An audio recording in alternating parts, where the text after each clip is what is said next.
Summer Josh here with a quick update. New episodes will come out bi-weekly for the remainder of the season, but if you just can't wait, we'll be dropping these episodes early on our Patreon. And we're going to publish previously unreleased, never-before-heard pitches all summer long over on patreon.com/thepitch. Okay, back to our regular scheduled programming. Pitch 5. Imagine seeing a trend on TikTok and deciding to build an entire company around it. That's what founder Emily Kennison did back in 2020 when women started curling their hair with bathrobes. I'm going to show you how to do heatless bathrobe curls. Stop wrapping your hair around like this if you want the best heatless curls possible. This is pretty much like French braiding your hair, but using the robe as the third piece. But Emily didn't just see a silly TikTok trend. She saw the birth of a new market, heatless hair care. Sure enough, the market has exploded since, and her company, aptly named Robe Curls, is right at the center. Now Emily has decided to go for gold and raise that VC money. But the question is this just another lifestyle business based on a trend? Or has Emily found herself at the start of a generational shift in hair care? I'm Josh Muccio. Welcome to The Pitch, where real founders pitch real investors for real money. Let's meet the investors. Jillian Manus with Structure Capital. I literally sat down and I was like, I'm in. Matt Conwell with Rarebreed Ventures. As a unicorn hunter, I want to see every unicorn.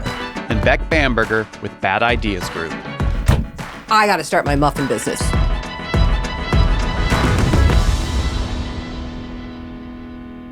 The pitch for Robe Curls is coming up after the break. And if you're not following the show already, hit that subscribe button and turn on notifications. You can find the uncut version of this pitch at patreon.com/thepitch. The micro squad is 9,000 and the macro squad is 98,000. Wow. Yeah, it's a big Hello, everyone. Hello. I'm Emily. It's nice Love to to meet see you. you. Thank you. Thank you very much. All right. Let's hit it. Hello, everyone. My name is Emily Kennison. I am the founder of Robe Curls, the heatless curling headband. Oh. We are a trailblazing company that is redefining how women are styling their hair with our patented line of heatless curling headbands and beyond. So in the U.S., you got 65 million women waking up every morning styling their hair with a curling iron. They're using 400-degree heat that is just burning, frying your hair. It's irreparable damage. On top of it, it takes about an hour to use. Mm-hmm. Women have always been frustrated with this, and there is now a new shift in trend where women are putting down the hot tools. Look at Gen Z. You got 40% of Gen Z reducing the amount of hot tools that they've been using in the past 5 years. Massive shift in the industry. So I invented the heatless curling headband, patented it, and I did it to solve my own frustrations. I also recognized that this trend was happening. So when we launched this baby, we were first to market and we were best in market. Now with only 90 seconds of effort, you can create curls that last 5 times longer than your curling iron with zero heat, zero damage, and you can do it anytime, anywhere. As you can see, I'm wearing it right now. Can you, the only, You want to see the full thing? Oh, I see. Yeah, it's like a cute little headband look. It wraps right up. So we launched 2 years ago. And in those 2 years, we've been fully bootstrapped. We've done $3 million in revenue. We are profitable. We have very strong profit margins at 86% direct to consumer. And most excitingly, we are launching in Target, 1,200 doors in a matter of a couple weeks. You'll see us across the U.S. starting February 25th of this year. So today we're opening up our pre-seed round. We're raising $500,000 to add fuel to the fire of our profitable business and to help with this Target launch. On top of it, though, we'll be raising a $1 to $2 million seed round closing this year. So we're really looking for the strategic partners who can help advise us during that next big raise process. Oh my God, 5,000 questions. Do you want me to toss you guys some products you can add that? Toss it over. All right, Toss it I was over. told to. Toss it over. Yes. Hey, Mac, you can use it on your dreads. Got it. More curls in the dreads. I'm going to use this tonight. I'm really sorry. A number of basic questions. What's the price? What's the hard costs? How many have you sold in order to generate the $3 million over how long? So over the course of 2 years, we have sold over 100,000 units during that time frame. Okay. Our cost per unit is under $4, and then we retail it for $28 direct to consumer. Yeah. Where are you manufacturing this? We're manufacturing overseas in China. Has that created any problems? It has not. We have a wonderful factory partner. For some background, I'm a lawyer turned inventor. This is the second product I've brought to market. I've been working with our factory for many years. Our partners are incredible. And what was the last product that you brought to market? The last one was Straplets. It's a shoe accessory. And what happened to that company? So COVID killed it. March 2020, the pandemic hit. Footwear sales dropped 75%. Yeah. We had deals with mass retailers that we were signing, the dotted line in March, and that just got squashed. So COVID killed you. Yeah. So for Target, what does the volume look like? Is there a guaranteed minimum order from them, or time on the shelf, or placement? With Target, you are guaranteed to be on their shelves for the course of this coming year. Okay. They are highly selective in their process. So we go up against every other product that might be in this category. Okay. And they only choose very few. We get projections for the entire year for what they're estimating in terms of volume. So that comes out to about $2 million in net profit for us for this year. $1 million in net profit for us this year, $2 million in gross. We're looking at about 90,000 units. I'll also add that we'll be launching in FabFitFun in a matter of a couple weeks from today, 2 weeks. FabFitFun. Yes, that's the box that sends you all the good stuff. Mm-hmm. They're one of the largest subscription box companies in the U.S. Endured. And they have 2 million subscribers or people. So we have 80,000 units going out to that market base through FabFitFun in a couple weeks. You've done $3 million in revenue. That's impressive. Tell me a little bit about your burn rate and what's your runway. So when it comes to runway, since we're profitable, we can self-sustain at our current rate. But it's a matter of adding fuel to the fire with investor money. We know exactly where that money would go. For instance, $500,000 would be put towards Amazon international inventory, which we know for a fact that we would be basically doubling our Amazon current U.S. revenue with a matter of 10 countries. We have that data. In terms of our burn rate, we keep our costs very low and effective. It's primarily going towards inventory. It says Innovation Award here. What was that from? Yes. So we are the #1 award-winning heatless curler on the market. We've won 7 awards, including the Beauty Innovation Award. From Allure? We have not won one from Allure. We are in the runnings this year, but we have been mentioned in Allure in their best list many times over, along with all the top publications, Cosmopolitan, Today Show, Glamour. Were those organic? Were you pitching them? How did those come about? Organic. Oh, Absolutely organic. That's amazing. I mean, every week we'll be getting press written about us, all organic. These are people that have actually dove into the product, into what's in the market. Ours is So you haven't even sent samples to the editors or something? It's just, oh, wow. That's the holy grail dream of PR, let me tell you right now. Which begets the question, though. I would think, and forgive me if I sound kind of cheeky here, but it'd be really easy to rip this off. Oh, yes. We were one of the most counterfeited products on Amazon, let alone knocked off, counterfeited. Yeah. So my background as a lawyer kind of really helped a lot, helped us survive. For about 6 months of last year, we had about 3,000 new sellers each week popping up with copycats, knockoffs, counterfeits of our product. So using a suite of copyrights, trademarks, patents, we have lawsuits. They're called Schedule A lawsuits that we've been using to really just clean up the market.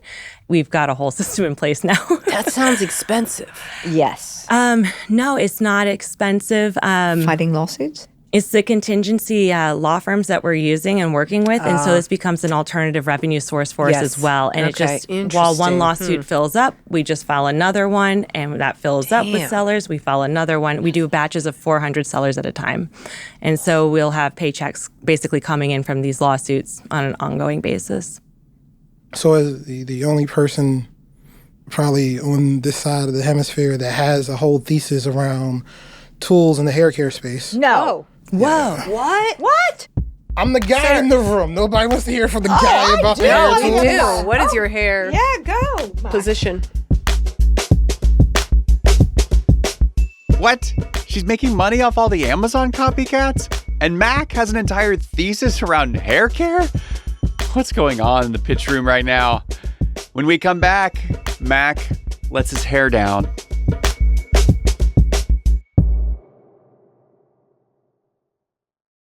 Welcome back.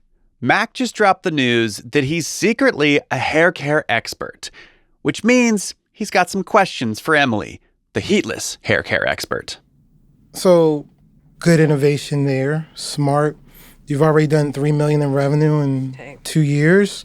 Nothing to sneeze super at. Impressive, right? But this gets you to 10 million. This gets you to 25 million. This doesn't get you to $1 billion. Do you want to protect women's hair from being heat damaged, or do you want to build $1 billion business? Build $1 billion business around that. Yeah, that's the.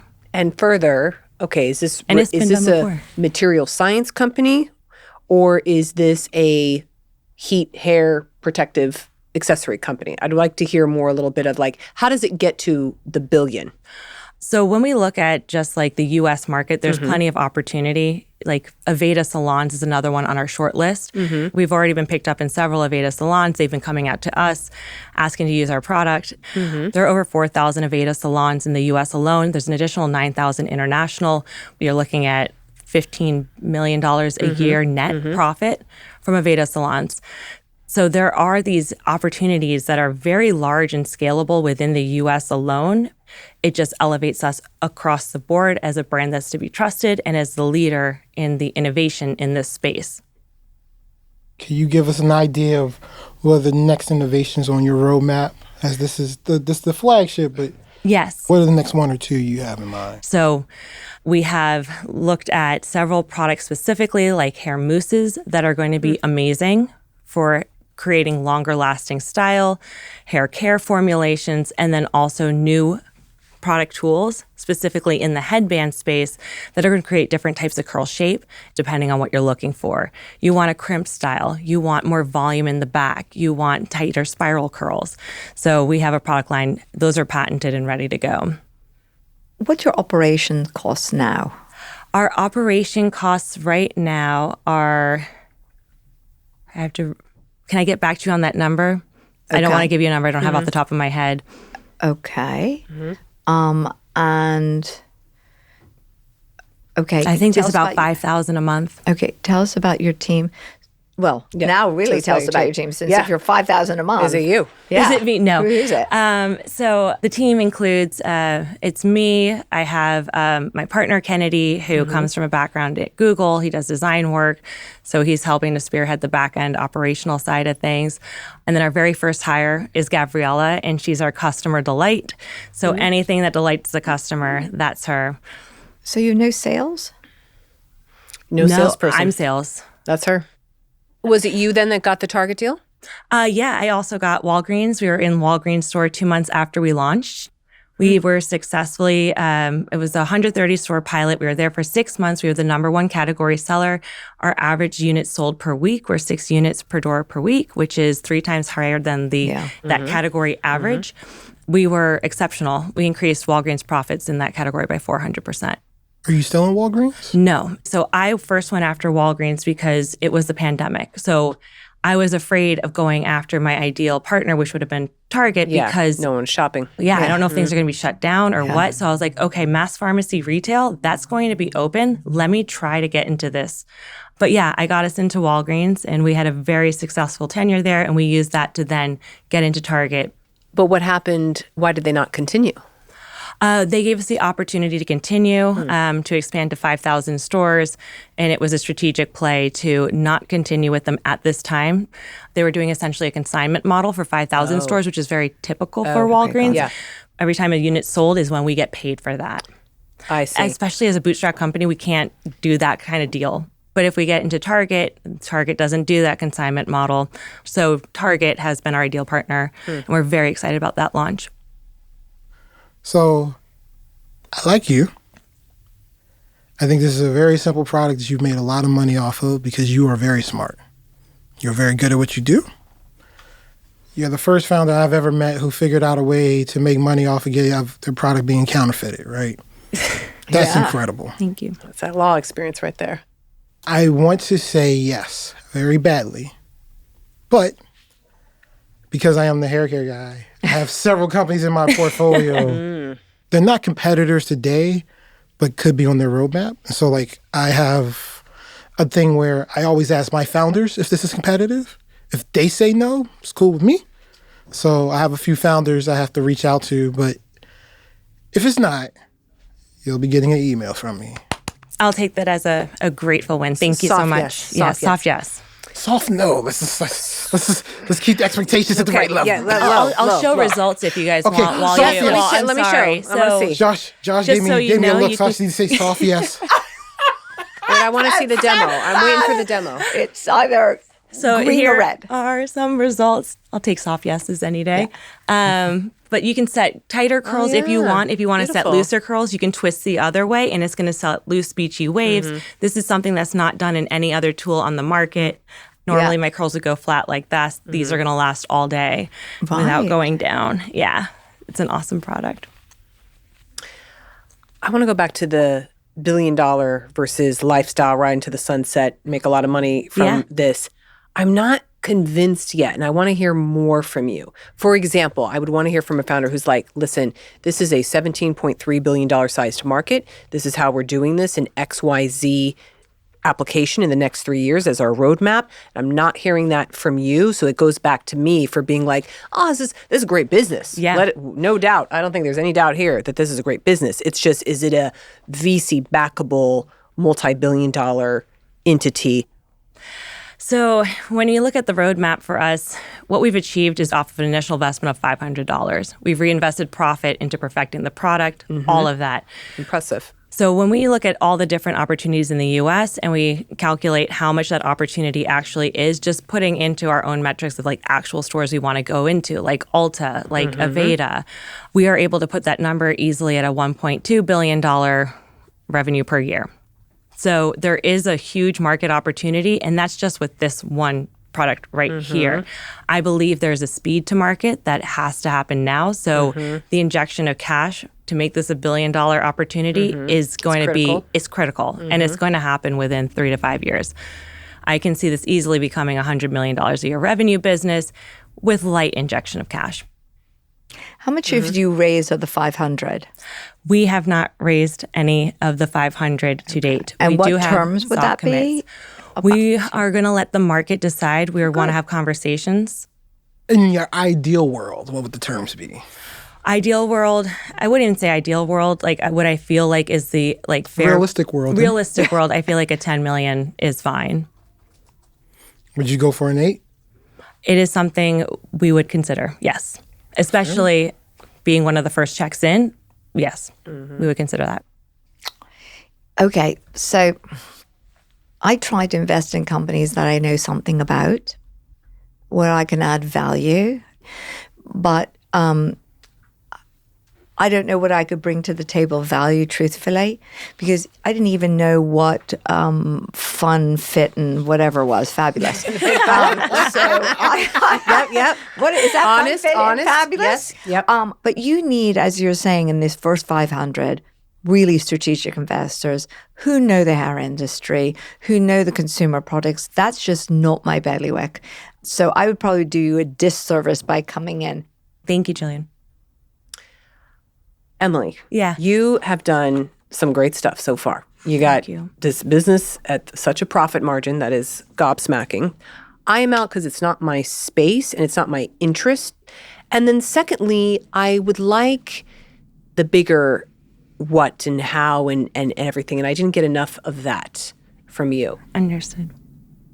So what I would say is the feedback you're getting now is you're really impressive. You know this business very well. You could use a little bit of work on the storytelling and the way you tell the story of what you're doing in the vision long term. Yeah. That's why you're getting the feedback you're getting. One of our companies, this is on the BAM side, is Adore Me that got acquired by Victoria's Secret. If you ask them, they're not an underwear company. Yeah. You know what I'm saying? Yeah. They are for all women of all body sites to feel the most comfortable in the most intimate Adored. moments. Yes. That's beautiful. Thank Cool. you so much. Thank you, you Emily. so Thank you guys so much. much. Thank This is you. wonderful. Thank you. Emily, you're pistol. We love you. Everybody, I want to emphasize this. You have to have that story down, and it has to be a bigger why. It can never be. I agree. Here is the product. Yes. No, But at the sell same time- But the just she's why. been doing So, so well this is without a it. I think founder- if she has it. For sure. She's only started pitching VCs For sure. a month ago. I you can tell. understand. She's built You this can tell. company as She's a like, I got a bootstrap profitable company. right? Like, and she doesn't necessarily know what she has Okay. yet. Okay. This is true. The advice you gave Yes. is like exactly what she needs, but like she's already gotten so much of the hard part Oh my out of the way, gosh. you know? She is very impressive. But I will point this out. Every investor is different and focuses on different things. If you pitch Beck, you better have a why. Right. You better have a why. If you pitch me, you better know your go-to-market. And if you pitch me, you better know your numbers. The reason I come to it for the why is because ultimately you're selling this to someone, and you ultimately need to get that why conveyed. Otherwise, I'll take the cheaper one. The PR brain Yes. never turns off. I think she could do this. She could come up with this. Like she can come up with a story. Oh She my could- God. Just There some more is a finessing. story. Just some more finessing. And I will say this, for her to just be recently pitching investors, she's got the confidence part down. Yeah. That's not something you see every day. Yeah. The other thing, tell me it's going to be 100 billion or 10 billion or something. Like, are you a lifestyle for the next 20 years? Is that cool? Or are you kind of like, yeah, Bill? It's kind of a, yeah. That's the- I'm like, I want to hear you were going to grind to the end. Sorry, you're also getting the- really intense right I now. am. Right. But that's because I want to have that. I want to hear that intensity, though. That's what I want to hear, where I'm like, you're going to fight to the end because you know this is a $4 billion company. When she said she hasn't sent this to any editors, and this was all, I thought you were going to leap out of your chair. I was like, why- sit back, What? sit. Because the fact that she's doing all this and she has not even It's really untapped. marketed. It's totally untapped. She hasn't marketed. Pretty But cool. there needs some brushing up. Remarkable for where it's gone so Yeah. far. I think that's part of the Brushing easy up, stuff. brushing the brushing out. up's the easiest part. That she did All the she did brushing. the hardest part. The Yeah. bigger, Like how you get $3 million. The easier, yeah. I want to look it up. This. Okay. I like the twist on this business. Ha. That's a wrap.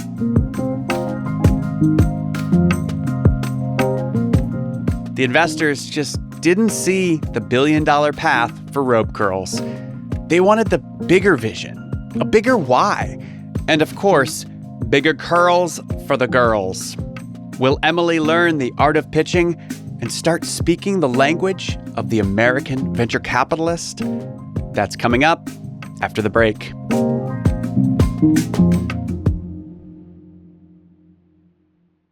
Welcome back. Lisa and I caught up with Emily a few months later to see what was up with robe curls and what she thought about her pitch on the show. Was that your first real pitch to VCs? Yes. What? How do you think it went? I think it went well, and I learned a lot from the experience. If I could do it over again, I definitely would have taken a different approach to how I presented the vision and the bigger vision first rather than the product first, and also knowing my numbers. Yeah. I feel like they wanted more pizzazz, like more pop in your pitch. And they just like couldn't see how like heatless curling products becomes that billion-dollar business. Do you think that's a fair critique?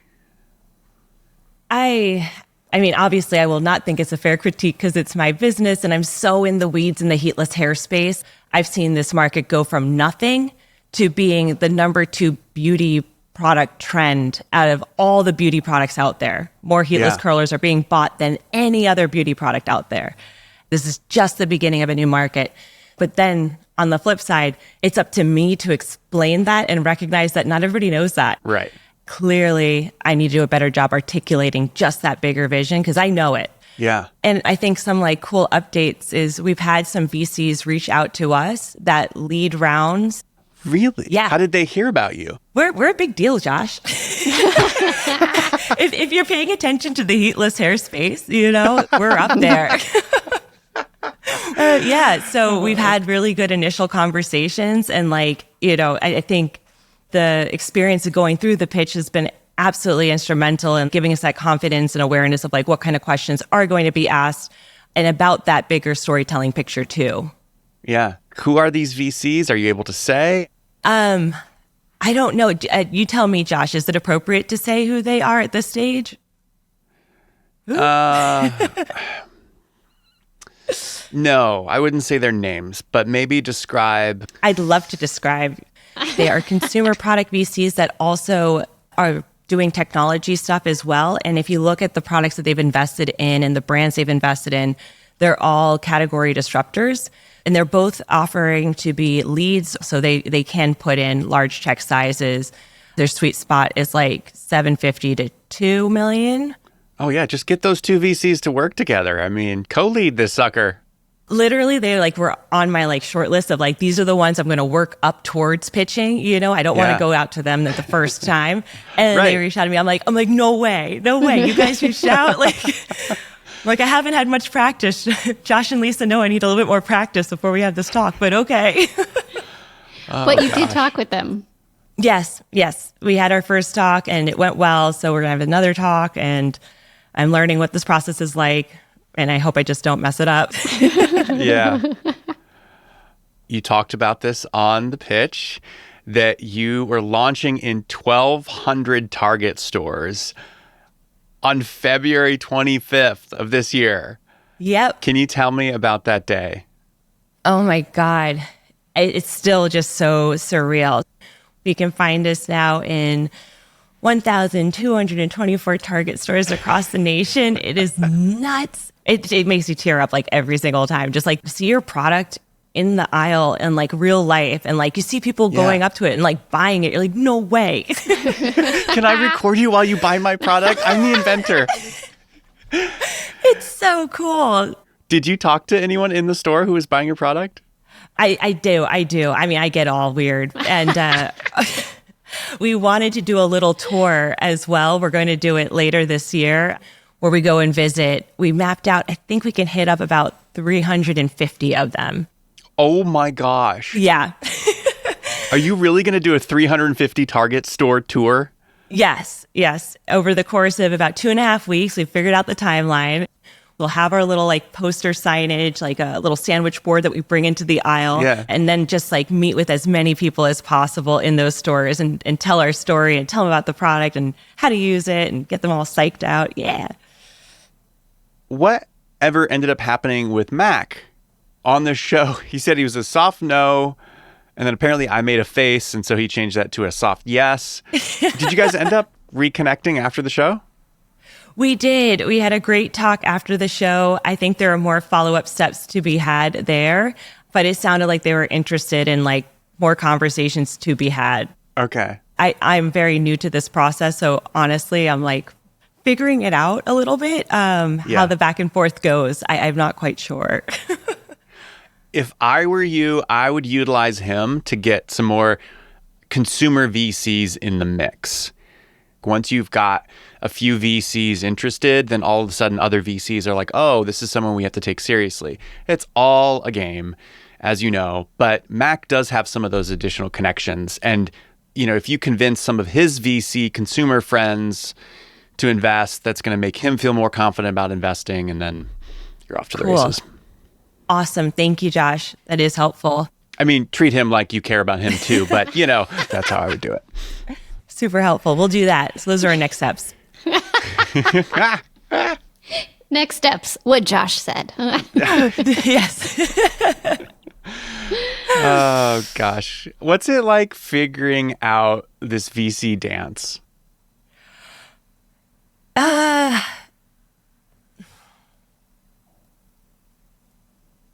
It's hard.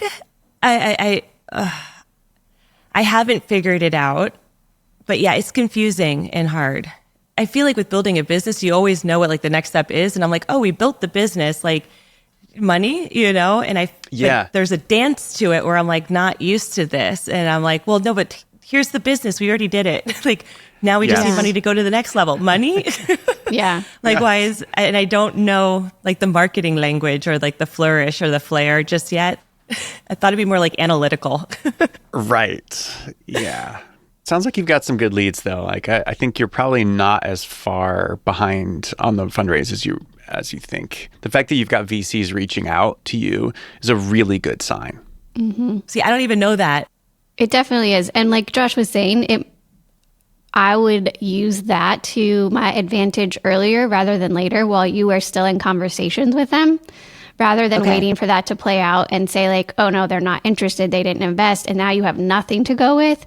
You take this fact that you're talking to them and use that to tell other people, we're talking to this person, and use it to stir up that interest with the other VCs that you can reach out to. Awesome. Thank you, Lisa. Yeah. You guys are great. I'm so appreciative of being on this show. Like, really, thank you. You're welcome. You're welcome. You're not mad at us for inviting you on for your first VC pitch on a public No. stage? Not at all. Not at all. I put myself in that position.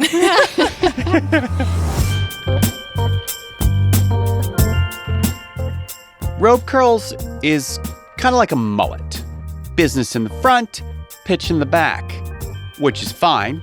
Lots of great VC-backed businesses started out this way. But when you're pitching a new market, the founder has to be that much better at telling the story. You have to be the spokesperson for your business and the market. But from the investor point of view, if it turns out Emily is right, you don't really get to wait and place your bets later. The time to invest is now, before everyone else catches up. Because once all the VCs agree that heatless hair care is the future, the opportunity will have passed. We are just 1 month away from recording season 12 in San Francisco.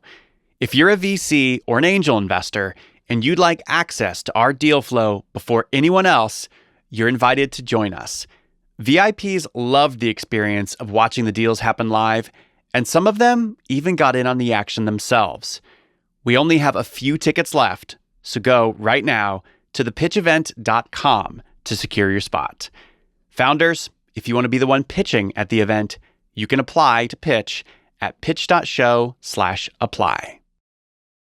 Next week on The Pitch, the dreaded error message. It looks something like, sorry, we're currently experiencing issues. Please try again later. So who gets called when that problem arises? We do.